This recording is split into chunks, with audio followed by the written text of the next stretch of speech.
Batata, maman, bandeko, bana ya Congo, mbote na bino banso. Tu es lisusu bomo meseno pour la konsolana bino, pambate nenge trobaka na bino toujours que Congo eza kotambola malamu te. Et donc chaque fois que ba élément supplémentaire yali, chaque fois que ba besoin eza ko exiger que tu ya konsolana bino, eh ben tu exitaka te tu ya konsolana bino. Parce que souci na biso yali, biso babundela mboka bien sûr, résistant, que mboka ezonga sur les rails. Mboka ya biso la République démocratique du Congo etambola ndenge ba mboka inso na mokili etambolaka. Pamba te Congo eza kotambola lokola moto akotambola moto na se makolo likolo. Tout est à l'envers, tout est renversé. Mais la plus grande difficulté, ya mboka na biso face à la population, c'est quoi? C'est les mensonges. Oyo, ba politiciens, ba soi-disant politiciens à Congo, baza kotambola na yango, po ba roulaka tout le temps dans la farine, peuple congolais. Mais les besoins tenant avancé, na rose le peuple congolais, tout ça, attention, na eloko ba bengi, la sémantique. C'est-à-dire que, na Congo, bah comment kotambusa, et d'ailleurs c'est tout à fait normal parce que la définition, il y a mot sémantique, balobi, ezali étude de la signification des mots. Étude, il y a signification, il y a un mot. Deuxième définition, est lobby, sémantique, il y a art de mouvoir les troupes à l'aide des signaux. Ils ont des capacités, il y a Kotambosa. Bah, trouve ça des Banamboka, par exemple, à travers Bachilo, c'est-à-dire, Soko Bacheli Bino, Motomoko Akoseka, Bino Bansobolanda, Motowana, pour vous dire que tout va bien, bien pour Boseka. Même si, face à cette situation, ils ont Koseka Geto Lela, mais Bato Bato commandé Bino, le Kola Balingi, bah, Bangonde batambu sabino selon volonté na bango, eh ben, bana Congo, bazako kweya. Nous devons donc faire très attention. Na kolandaka ba politiciens, na kolandaka ba sémantique ko ba tchaka en place pour bako kakotambu sabiso bako ko orienter biso selon volonté na bango. Botala le Congo, Mboka na biso Congo en ce moment est sous occupation.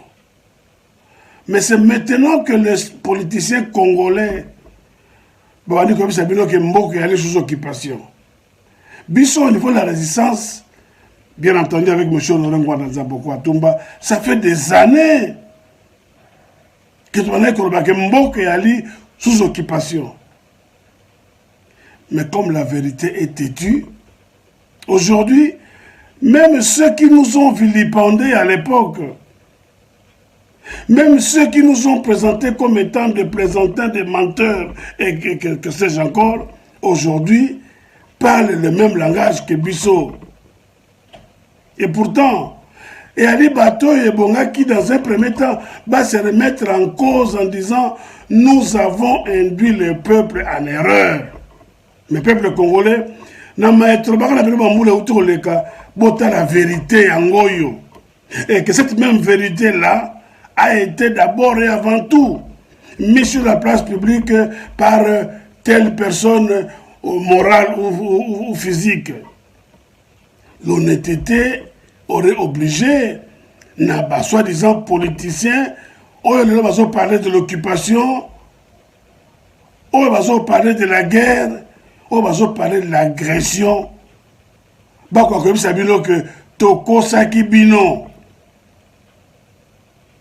Je préfère encore utiliser astuce à Kolobake, tu comprends qui t'es. Mais qu'on faire comme si de rien n'était, comme si langage je trouve ça malhonnête. Mais Nyoso, et ça m'a beaucoup yo moi na Congo. Bako kosa yo mbala moko. À la rigueur, bako kosa la deuxième fois.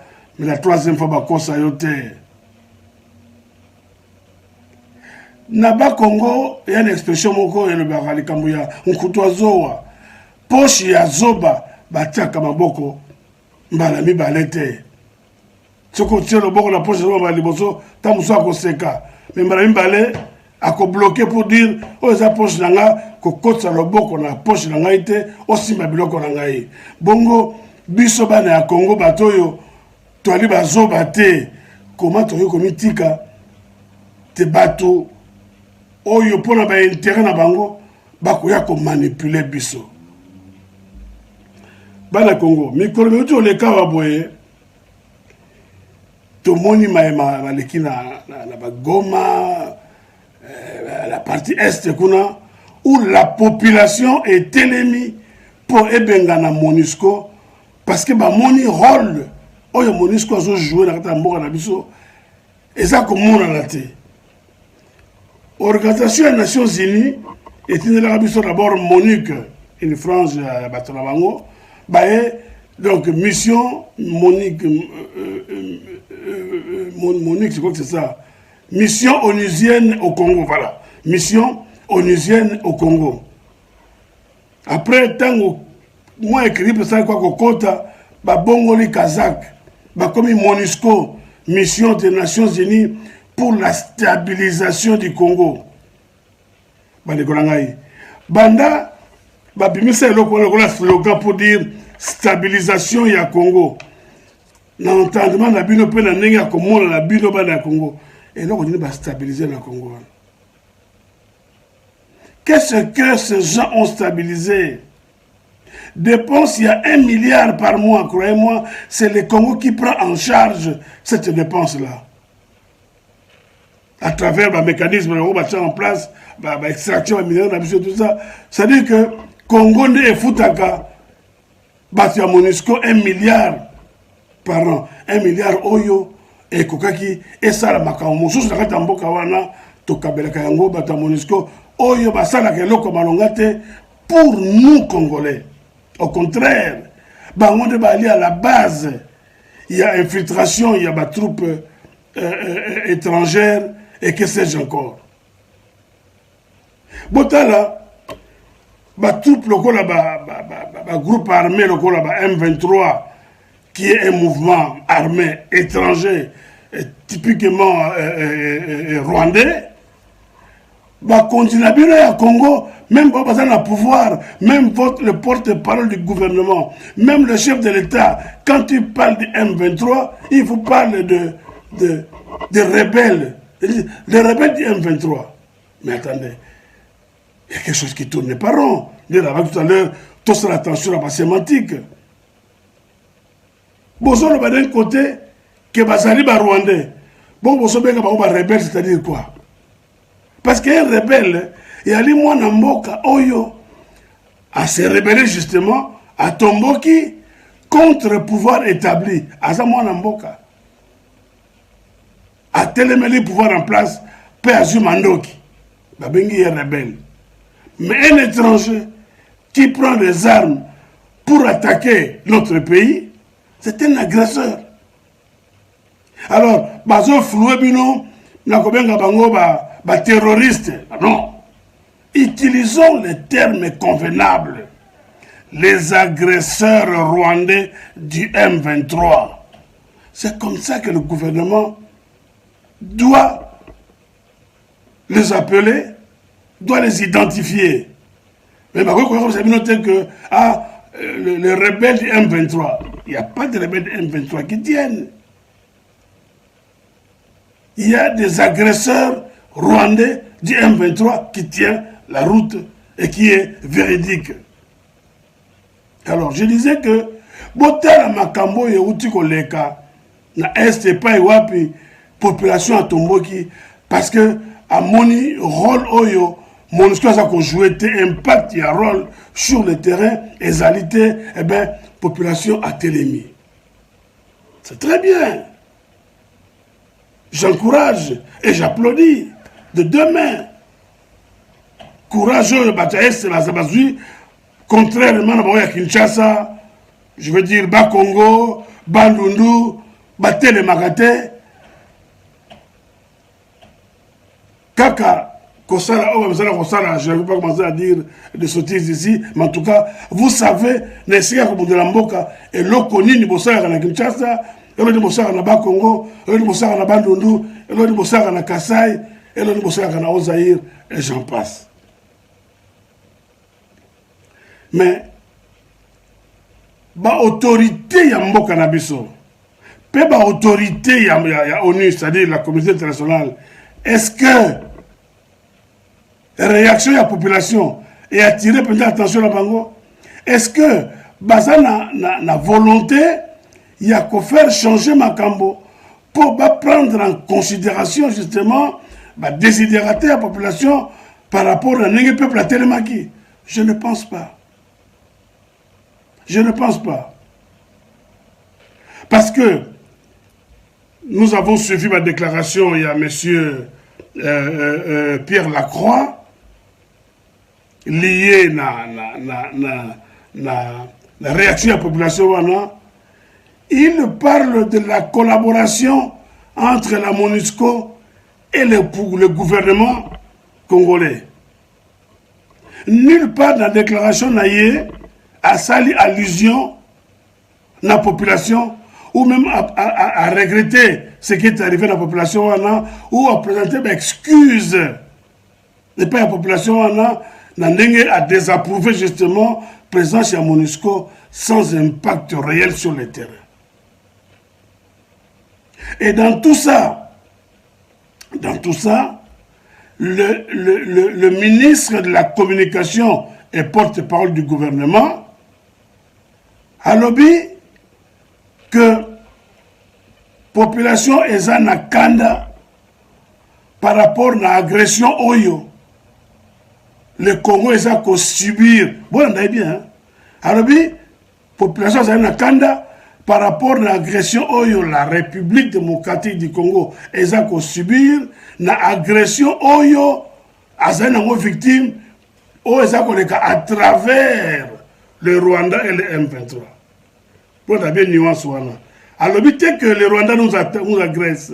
Alors, qu'agression et ça à travers les Rwandais, c'est-à-dire il y a des groupes de pays ou des organisations internationales qui nous agressent et qui utilisent les Rwandais comme Pontin, comme Banabitinda. Mais j'aurais voulu que le ministre de la Communication soit clair, dise clairement na Congo que bato boye baza ko agresser biso to ba pays boye baza ko agresser biso baza ko utiliser Rwanda baza ko armer Rwanda pour asala oyaza ko sala.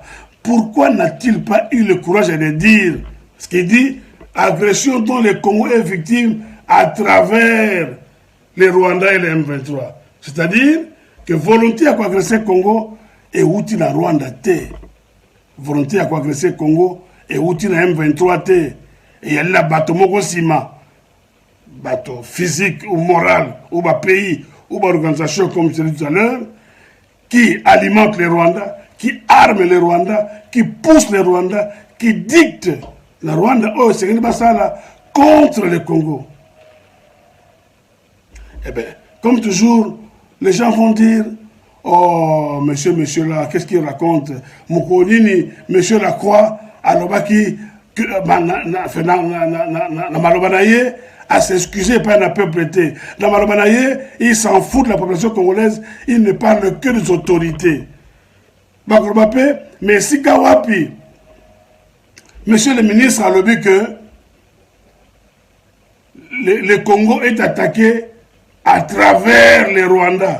C'est-à-dire ce sont les autres qui nous agressent, mais qui passent par les Rwandais. Alors bien, eh bien, suivez. Ça ne prend que peut-être 1 ou 2 minutes. Suivez cette vidéo. Bon, tu as raison.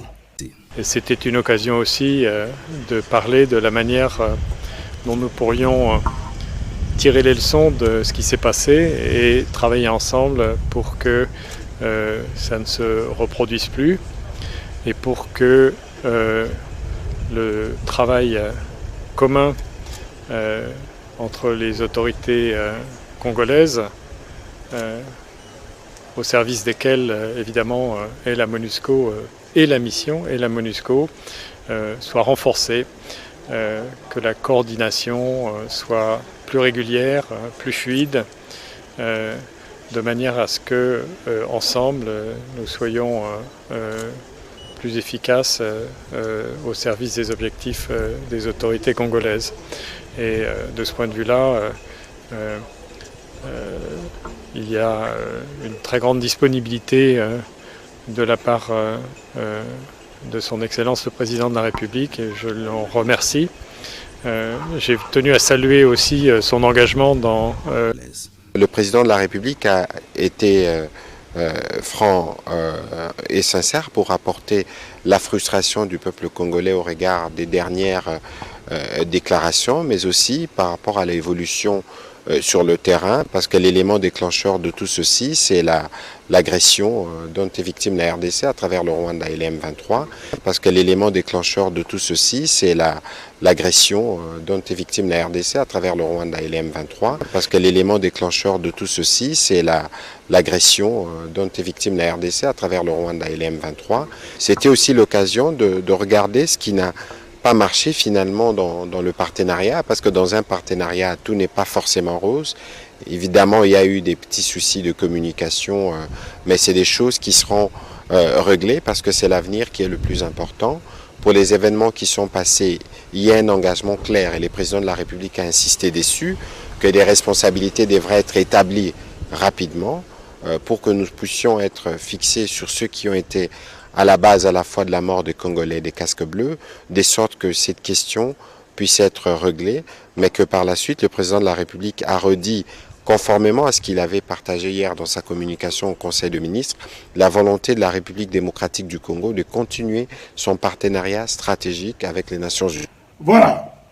Nabanzi, batata, maman, bandeko. Bolandi, monsieur Lacroix. Bolandi, ministre, il y a information. Est-ce que dans le langage de M. Lacroix, est-ce que vous sentez l'amertume vis-à-vis de la population meurtrie, il y a Congo, la population qui a été tuée, parce que la population a Jacques Massassi, Babomie, est-ce que vous sentez amertume dans Marobanaye? Est-ce que vous sentez regret pour le peuple par rapport à Marobanaye? Et donc, de mon côté.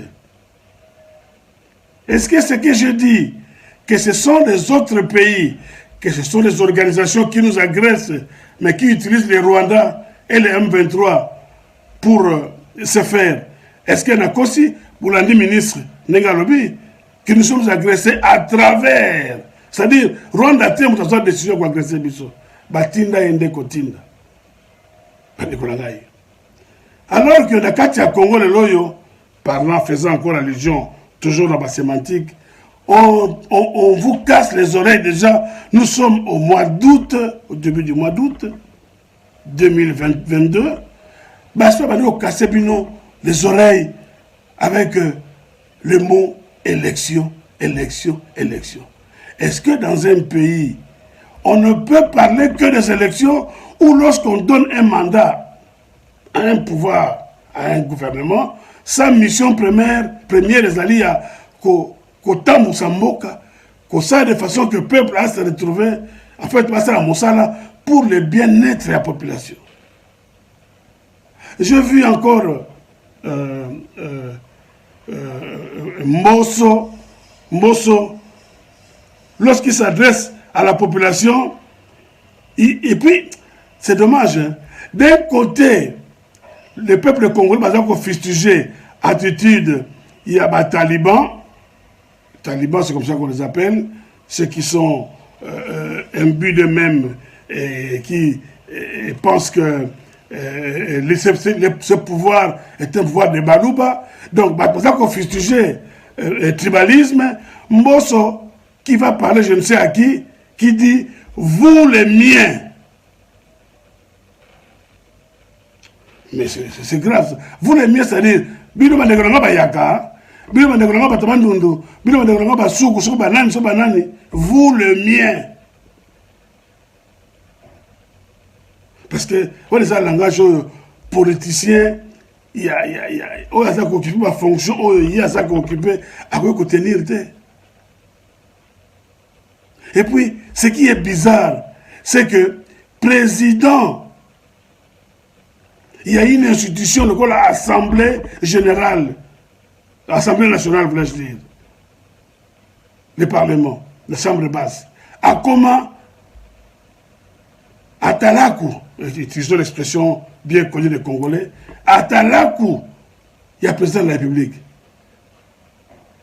On dirait, il y a comment, partie intégrante, il y a présidence. Donc, on dit qu'il y avait une séparation des pouvoirs et que le Parlement, le présidence peut être comme Moussoussou. Le soi-disant président et l'Assemblée nationale, il les jure que par Chilombo. Et il demande aux gens de se préparer, de voter Chilombo, de payer deuxième mandat. Il dit donnons-lui un deuxième mandat. Bana Congo. Je me demande quel est le rôle. Il y a président, il y a Assemblée nationale. Rôle naïe sur la scène politique. Et ça nini. Comme ça qui a été la question de l'État. Bon, encore une fois, les gens vont dire oh, mais est-ce que Mbosso a réellement dit ça? Eh bien, j'ai décidé d'adopter Nini à Kotiaka quand il le faut, des images, Banamboka Bayoka, Bamoula vidéo, peut pas comprendre que Otokoloba, ce n'est pas pour chercher à noyer quelqu'un, mais bateau yobako kamba soi-disant Congo, eh bien, bazo tambola nengewana. Toi, ma vidéo, ils ont mon coussé, tout en train de raconter contre le chef de l'État, c'est du mensonge. Je viens du camp Luka. Tshisekedi ne fait rien. Il y a des réalisations. Mais ce n'est pas le moment des bilans. On fera les bilans. Si vous dites Tshisekedi n'a rien fait, moi je suis avec Tshisekedi. Donc moi non plus je n'ai rien fait. Ça nous on ne peut pas accepter. Nous faisons tout pour que le calme règne dans le pays. Et ça c'est sur instruction du président Tshisekedi. Les travaux sont en train de se réaliser dans le pays. Mais comme lui n'aime pas faire la propagande, mais le moment viendra, on va montrer les images, les réalisations. Moi, je suis avec le président Tshisekedi. Vous, les miens, je vous demande, comme d'habitude, de soutenir le président Tshisekedi. Vous, les miens, je vous demande, comme d'habitude, de soutenir le président Tshisekedi. Vous, les miens, je vous demande, comme d'habitude, de soutenir le président Tshisekedi. Il y a des gens qui ont fait pire dans ce pays. Le moment viendra, on les dira. Les groupes armés qui les a laissés. Le mixage des Congolais et des étrangers dans l'armée. Tshisekedi Moutasali yango, akuti yango. Mais avec Dieu et l'accompagnement des hommes de Dieu que vous êtes, le Congo gagnera. Soutenons le chef de l'État, donnons-lui un second mandat. Nous connaissons son père, nous connaissons sa mère. Il y a encore des doutes sur ça? Non. C'est clair. Il va réussir et donnons-lui un second mandat. Nous viendrons à la Tchango. Comme nous sommes allés à Lukunga, au camp Lukae, à Malou et Kalaba. On est en train de réaliser des travaux. On sera là. Soutenez le chef de l'État. Soutenez les institutions. Prions pour la paix à l'Est et pour la victoire également contre les forces du mal. Ce qui ne marche pas, nous allons corriger. Ce qui ne marche pas. Mais nous voulons que les Congolais, n'importe où vous êtes, que vous puissiez vivre en frères et en sœurs. Pas de division entre nous. Nous sommes Congolais. Voilà. Nabandi bolandi yango bandeko boyoki même kazoloba que armée ya mboka na biso ali désorganisée. Est-ce que tu sais que li mutasala ki yango? Mais nabia soko oye ko poser candidature en tant que président de la République ou que sais-je moi. Ezali pour nini? Pour réparer les erreurs commises par prédécesseur Nayo. Mais ce que yo commis koya, qu'on rappelait biso ba erreur et dire que ngai moto la sala quitté, yé moto la sala quitté. Mais ça c'est une faiblesse inouïe de la part de ce soi-disant pouvoir. Oyo, ils ont une mission, il y a qu'au temps mboka, il y a qu'au corriger mes erreurs. Puis il y a qu'au tia mboka, mais si vous n'avez pas de capacité, si chaque fois vous devez vous accrocher à ma erreur, alors je me pose la question de savoir, et le konini bouye ko ça na pouvoir. J'ai dit tout à l'heure que Batba soit un courage. Il y a qu'à se remettre en cause quelquefois. Il y a de dire. Moi j'ai vu, M. Honorengwa dans un beaucoup à Tumba, des heureuses mémoires, il a parlé en reconnaissant que pouvoir Nabango est commetté une erreur. Et à Sengan pardon, peut promettre que Soko Nzamba Sungi que va récupérer le pouvoir, va corriger ma erreur. Bota la kaka, batoroko là-bas, Martin Fayoulou, Naba Mouzito. Qu'est-ce qu'ils n'ont pas raconté à la population? Quelles promesses alléchantes n'ont-ils pas fait la population? Les autres sont que Baso Bebana, parce que Kanambe leur a donné 500 000 et que Fayoulou a bloqué un peu la Yemoko, il semblerait, hein, j'aurais appris, je n'ai pas de preuves. Je dis ça, j'en parle au conditionnel, il semblerait qu'il va passer 500 000 et que lui il a tout bloqué et que l'autre, Mouzito, n'étant pas content, eh bien, a claqué. Les lobes, nous parlons, il y a la dichotomie pratiquement, il y a la Mouka, d'un côté Fayoulou, et de l'autre côté Mouzito, et les autres, les Jean-Pierre Bemba, les Katumbi et autres, n'en parlons même pas. Peuple congolais. Mais dites la vérité à la population. Dites-la, remettez-vous en cause. Bon, c'est peuple congolais que tu commettez une erreur, mais nous vous promettons. Tu commettez une erreur de sika boye, l'attitude boye, le comportement boye. Mais nous promettons que dans la future, tu vas arranger ma camboye. Mais erreur oyo, et que vous allez sous-souter. Mais si vous avez vous avez un peuple inéluctablement dans un gouffre. Et c'est ça, votre mission. Yango bana Congo, là, nous toujours que Toko Kendaka la élection pour élection, alors que la condition pour organiser de vraies élections et sa réunité, la situation, il y a le service de renseignement, il y a l'armée, il y a la police, avec cette infiltration étrangère, et ça Kobongate, Toko Kenda toujours dans l'élection, pour quelle finalité? Il faut donc à un moment donné, totalement pour dire stop. Mais tant que totalement, le pays doit fonctionner, il faut qu'on mette en place un gouvernement d'union nationale qui aura une mission ou des missions précises. Parce que toi, et si tu es bien voté, mais non bien. Ce que yebi bisiko sako kendate, yeba omo bisiko outi. Ou ce que yebi bisiko outi te, le ko yeba ta bisiko sako kende. Mais biso bana ya Congo, on doit te comme une maladie à Kolandaka, ba politicien, sans savoir où ce qui, ma biso wapi. Tout ça on comprend même ba langage de bangote. Tout ça, comprendre même, et le koyo, bango balingi pensate, mais tout Rolandaka bango, bana Congo. Et le koni na mito na biso ko simbate. Est-ce que pour te réfléchir, biso bana Congo, nous avons forcément besoin de Chilombo, de Fayoulou, de Mouzito, de Bemba et de je ne sais qui encore.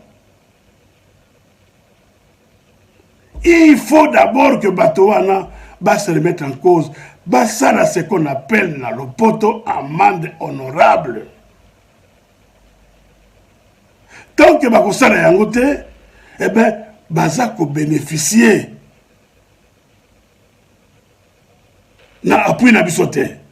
Je dis bien, tant que Bakosala amende honorable était, tant que Bakosala remettre en cause était, Bazako bénéficier na appui na bisoté. Parce que biso bana ya Congo, tokoyi kotambola sans bateau wana. Congo est un bateau maïle belé, des gens pleins de bonne volonté, bali est belé. Mais microcosme politique congolais actuel, et ça peut permettre Bango de s'exprimer. Bafande kimia, le coup la basalité, mais basali, peu bateau wana toyi bisika basali, moko. Nous savons là où ils sont. Et donc, le moment venu, ce que tu as bango bazonga aux affaires, batamu samboka wana, bakozonga, bakoya. Alors, pas ni toko nyoko lanzoto. Pour ni toko nyoko lanzoto, na batoro la bachilombo. Oyo alinga zong selabiso, na circuit ya gouvernement, un monsieur comme Kamere, après avoir dilapidé 57 millions, du moins, Oyotoyebi, pour lesquels il y a eu un procès, Yangowana, Alinga Zong Selabiso Yé, na Boba Touloup, Moroboye, allez, Bayakozo Gisaye. Est-ce que Tokoy Kondima Makambo, Ana Bisoana Congo? Est-ce que Tokoy Kondima Makambo, Ana? Non, je crois que il est temps, et l'autre mon corps, nos frères et sœurs de l'Est, de la RDC, ont montré l'exemple en boutant hors de ces installations la MONUC ou la MONUSCO. Je n'ai pas un jugement par rapport à cet acte. Mais sachez une chose, qu'un peuple meurtri finit toujours par se révolter un jour. Beaucoup maîtrisés, nous avons vu la même chose en 59. Après presque 80 ans, il y a colonisation. Un jour, le peuple a dit, basta, ça suffit, et donc, ce qui s'est passé par rapport à MONUSCO, et ça, le coup là, c'est exemple. Bon, par exemple, Soko Kongo Bimba, qu'est-ce qui peut arriver? Soko Kongo Bimba, nous nous soulevons. Qu'est-ce qui pourrait arriver? Eh bien, ce qui pourrait arriver, c'est le changement. Ce qui pourrait arriver, par la suite, c'est que les dirigeants du Congo vont tirer légitimité na bango du peuple congolais. Parce que les actuels dirigeants tirent leur légitimité de l'extérieur. Il y a un moment botomboka te, bakipaka binote. D'ailleurs, na maïmans par rapport à Makamba MONUSCO, est-ce que vous avez point de vue, il y a M. Chilombo? Est-ce qu'il vous a dit ce qu'il pense réellement par rapport à Maïma Touleka? Parce que c'est la position par rapport à ONU, à MONUSCO, qu'il avait exprimé il y a quelques années. Ce que vous bossez, eh bien, la zone rappelé, la zone rafraîchit nos mémoires. Bon, la vidéo, vous avez un minute, bon, je dis, nous avons besoin de la MONUSCO et surtout besoin dans les zones à problème. La MONUSCO est un partenaire essentiel, mais ici, pour le moment, je dis, nous avons besoin de la MONUSCO. En ce moment, nous avons besoin d'appui par rapport à nos capacités de défense et la MONUSCO est nécessaire, oui. Alors, c'est notre dernière question. Est-ce que vous êtes pleinement président? Je suis pleinement président. Vous savez que tout le monde n'en est pas persuadé. Ce n'est pas votre dernière question. C'était une petite relance. Je suis pleinement président. Merci, Monsieur le Président, d'avoir accordé à RFI et à France 24 une interview exclusive. Voilà. Bolandi, Alobi, MONUSCO est un partenaire fiable et indispensable. Maintenant, après tout ce que ma frère Nabiso et à Est, Basali, est-ce qu'il a changé de position là? Est-ce qu'il a s'exprimé par rapport à Yango? Il ne s'est pas exprimé. Il nous a envoyé, ou il vous a envoyé, parce que moi je ne suis pas au pays, il vous a envoyé son soi-disant ministre de la communication pour y sa position là, mais une position tout aussi lacunaire, point de vue moko alambiqué, vous comprenez qu'est-ce qu'il voulait dire exactement par rapport à MONUSCO.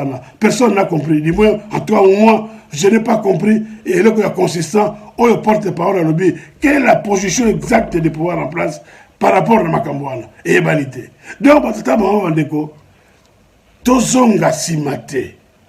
nous sommes déjà suffisamment avancés. Nous avons déjà pris une position, la position qui consiste à nous soulever pour te mettre de côté pouvoir Oyo et Zakoreni actuellement dans Mboka parce que Bazako bénéficie comme j'ai toujours dit, et le pouvoir Moko et Zako mérité bisoté, bisoté ko mérité angoté et le quoi ko mérité angoté, ba ko mérité bisoté. Donc nous ne nous méritons pas biso la biso et bien Tokabwana. Et la seule façon, ne croyez pas que Tokabwana par une simple engueulade nous devons nous soulever pour généraliser le mouvement wana pour que Batonios Bisika Bazali Basar Makamboyo Est et vous verrez que ce pouvoir-là va prendre le large. Bakokima et nous mettrons en place, nous Congolais, pouvoir Oyo et Kokiko Simba. Pour l'intérêt na yo, yaye, yangai, en fait, il y a biso banso ba congolais parce que ils ont échoué lamentablement. Batata ba bandeko, makambo beza mingi, mais na linga ko sa vidéo mo mingi te, na telemi wana, na pesi bino rendez-vous pour la prochaine fois. Pe na bino maton de mingi inquiète.